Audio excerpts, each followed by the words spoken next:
Everything started with one message at midnight. A message my East Asian wife sent after blocking me everywhere else. The message arrived at midnight, glowing on my lock screen like a warning flare in the dark.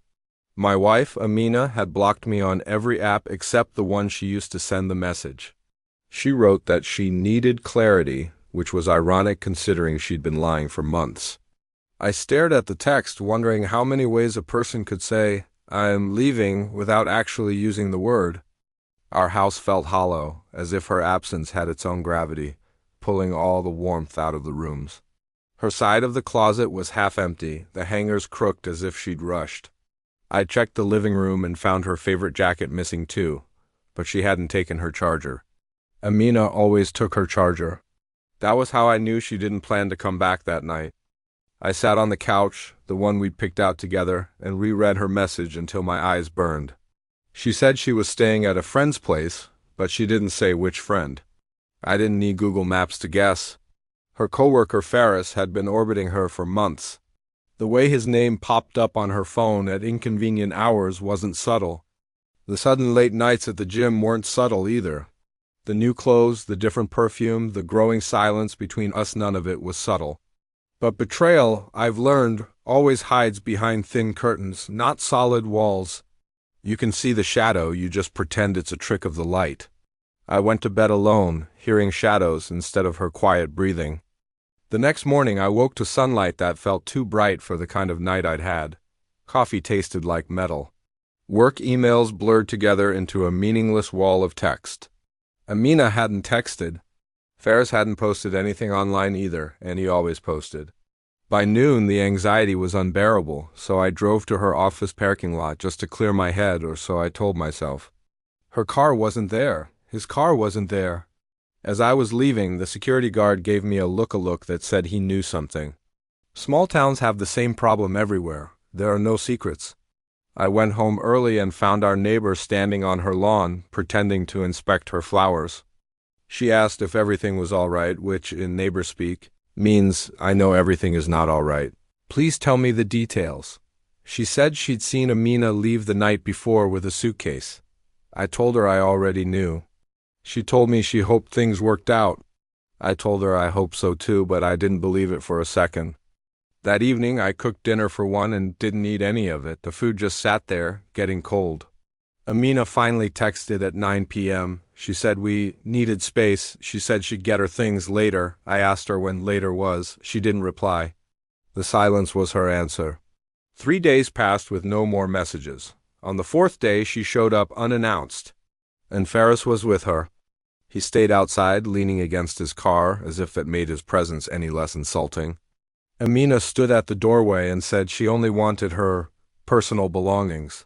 My heart was pounding, but my voice was steady. I told her to have her Lauer send me a list. She accused me of being dramatic. I just looked at her and reminded her that she was the one who left in the middle of the night. Her eyes flashed with guilt before rage swallowed it. She tried to walk past me, but I blocked the door. This was my home now, not ours. She threatened to call the police. I told her to go ahead. That's when Ferris stepped forward, like he thought he was the hero in this story. I looked at him and said this was a conversation between a husband and a wife. He said he was just supporting her. I laughed. You've been supporting her a little too closely, I said. Amina flinched at that, but I wasn't done. I told her I knew where she'd been staying. I told her I knew about the deleted chats. I told her I wasn't blind, just loyal. For a split second, her face broke, and I saw the woman I married, lost and ashamed. But then the mask was back on. She said I'd pushed her away. People always rewrite history right before they abandon it.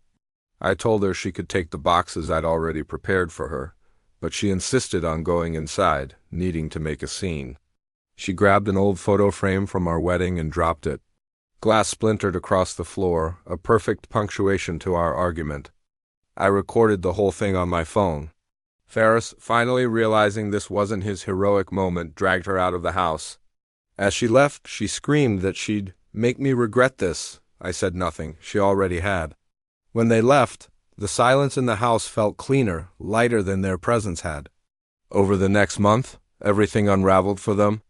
Their workplace found out about the affair because rumors travel faster than cars. Their department transferred Faris to another branch 2 hours away. Amina's friends started avoiding her calls. Even her own parents called me to ask what happened. I told them to ask their daughter. A few days after that, Amina called me crying.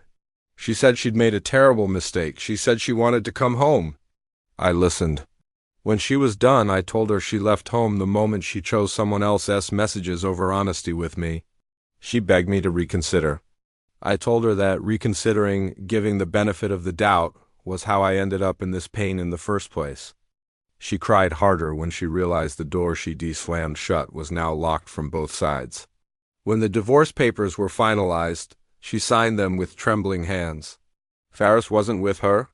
He had moved on long before she realized she'd been replaced. On the day our divorce became official, I walked through the empty house one last time. The rooms felt brighter, lighter, finally free of secrets. I closed the front door behind me and didn't look back.